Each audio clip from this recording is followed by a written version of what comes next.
Assalamualaikum warahmatullahi wabarakatuh. Perkenalkan, nama saya Rika Umiyah, NIM 1862201077, kelas 6 SIP 4. Di sini saya akan menjelaskan tentang penelitian yang sudah saya buat, yaitu faktor-faktor yang mempengaruhi kesadaran wajib pajak tentang sanksi pajak melalui kualitas pelayanan dan kondisi keuangan perusahaan pada kewajiban moral terhadap kepatuhan wajib pajak pada sektor industri barang konsumsi periode 2015-2018. Selanjutnya, bab 1 pendahuluan. Di sini ada latar belakang masalah. Yang pertama, Kurnia 2010. Kepatuhan wajib pajak merupakan persoalan yang sejak dulu ada di dalam perpajakan. Kedua, pajak merupakan fenomena yang selalu berkembang di masyarakat.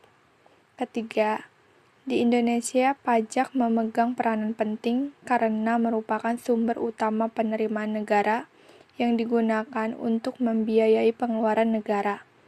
Keempat, Menteri Keuangan Sri Mulyani Indrawati menyatakan tingkat kepatuhan wajib pajak di Indonesia masih sangat rendah, sehingga defisit anggaran pendapatan dan belanja negara tidak bisa dihindari. Dan yang kelima, dalam tujuan utama dari perpajakan yaitu menegakkan dalam hal kemandirian ekonomi untuk mendanai pembangunan nasional dari berbagai sektor seperti pembangunan sektor pendidikan, kesehatan, perbankan, dan juga industri demi kesejahteraan rakyat.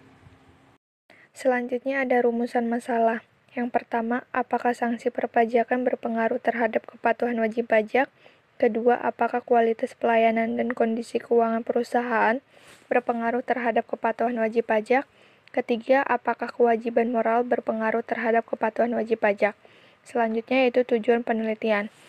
Berdasarkan perumusan masalah yang ada, maka peneliti merumuskan tujuan penelitian ini adalah sebagai berikut. Yang pertama, untuk mengetahui apakah ada pengaruh sanksi pajak terhadap kepatuhan wajib pajak.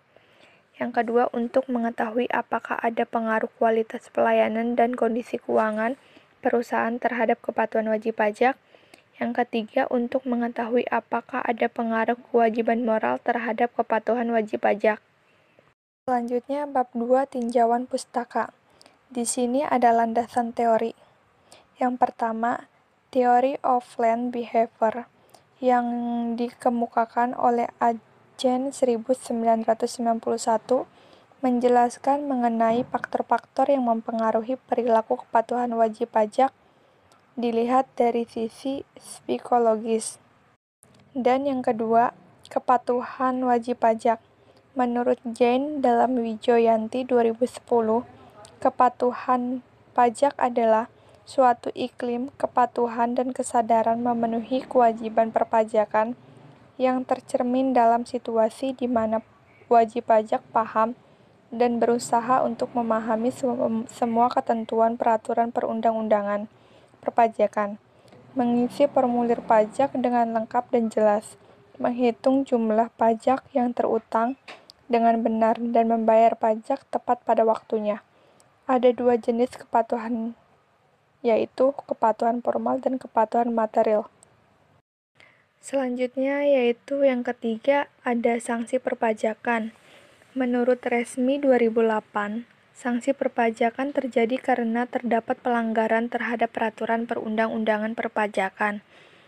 Dalam undang-undang perpajakan dikenal dua macam sanksi, yaitu sanksi administrasi dan sanksi pidana. Yang keempat, kualitas pelayanan dan kondisi keuangan perusahaan. Menurut Rahayu 2010-28 menyatakan bahwa kualitas pelayanan pajak adalah memberikan pelayanan prima kepada wajib pajak dalam mengoptimalkan penerimaan negara, kondisi keuangan perusahaan menggambarkan kesehatan perusahaan sebenarnya. Kelima, kewajiban moral. Menurut Agen 2024, kewajiban moral diartikan sebagai moral yang berasal dari masing-masing individu yang kemungkinan orang lain tidak memilikinya. Selanjutnya yang keenam ada hipotesis. H1. Sanksi perpajakan berpengaruh positif terhadap kepatuhan wajib pajak. H2. Kualitas pelayanan berpengaruh positif terhadap kepatuhan wajib pajak. H3. Kondisi keuangan berpengaruh positif terhadap kepatuhan wajib pajak. H4. Kewajiban moral berpengaruh positif terhadap kepatuhan wajib pajak. Selanjutnya, bab 3, metodologi penelitian. Di sini ada pendekatan penelitian. Menurut Sugiono 2016-2, metode penelitian pada dasarnya merupakan cara ilmiah untuk mendapatkan data dengan tujuan dan kegunaan tertentu. Selanjutnya, di sini ada definisi dan pengukuran variabel. Yang pertama, definisi variabel penelitian. Menurut Sugiono 2016-38 menjelaskan secara teoritis bahwa variabel dapat didefinisikan sebagai atribut seseorang atau objek yang mempunyai variasi antara satu orang dengan yang lain atau satu objek dengan yang lain. Ada dua macam variabel, yaitu di antaranya yang pertama ada variabel dependen dan yang kedua variabel independen. Variabel dependen atau variabel terikat, yaitu Y, ialah kepatuhan wajib pajak. Sedangkan yang menjadi kelompok dalam variabel independen atau variabel bebas, yaitu Y, dalam judul penelitian yang penulis pilih ialah diantaranya sanksi pajak, kualitas pelayanan, dan kondisi keuangan perusahaan, dan kewajiban moral. Selanjutnya yang kedua, definisi operasional. Penelitian operasional variabel diperlukan guna menentukan jenis dan indikator dari variabel-variabel yang terikat dalam penelitian ini. Di sini bisa dilihat definisi operasional variabel. Variabel dependen yaitu Y, kesadaran wajib pajak. Di sini juga bisa dilihat definisi operasional variabel, variabel independen yaitu X1, sanksi pajak. Di sini juga bisa dilihat definisi operasional variabel, variabel independen X2, yaitu kualitas pelayanan. Di sini juga ada definisi operasional variabel, variabel independen X2, kondisi keuangan. Dan di sini juga ada definisi operasional variabel, variabel independen X3, yaitu kewajiban moral. Selanjutnya, metode pengambilan sampel. Sampel adalah bagian dari jumlah dan karakteristik yang dimiliki populasi. Selanjutnya, metode pengumpulan data. Metode pengumpulan data yang digunakan dalam penelitian ini adalah penelitian lapangan atau survei. Dilakukan dengan cara mengadakan peninjauan langsung pada instansi yang menjadi objek untuk mendapatkan data primer. Selanjutnya ada metode analisa data. Yang pertama, metode statistik deskriptif. Pengukuran statistik deskriptif terbagi menjadi yang pertama min, kedua median, yang ketiga modus. Selanjutnya, yang kedua ada estimasi regresi data panel.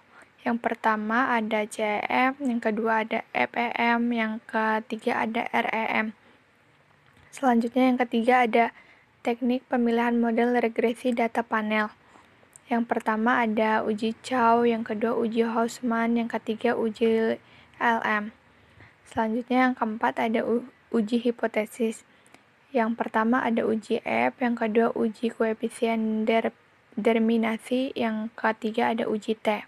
Selanjutnya yang kelima yaitu analisa regresi data panel. Analisis regresi data panel adalah gabungan antara data cross-section dan data time series di mana unit cross-section yang sama diukur pada waktu yang berbeda. Selanjutnya yaitu kesimpulan. Hasil penelitian hipotesis pertama yaitu sistem pemungutan pajak yang berdasarkan self-assessment system. Wajib pajak diberikan kepercayaan penuh untuk menghitung, menyetor, dan melaporkan sendiri jumlah pajak yang terutang, sesuai dengan peraturan perundang-undangan pajak.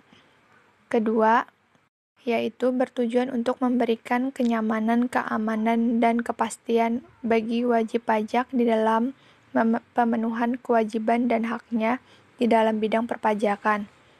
Dan ketiga yaitu hal yang sangat penting dalam meningkatkan kepatuhan wajib pajak karena membayar pajak tidak lepas dari kondisi behavior wajib pajak itu sendiri. Cukup sekian presentasi dari saya, kurang lebih mohon maaf. Wassalamualaikum warahmatullahi wabarakatuh.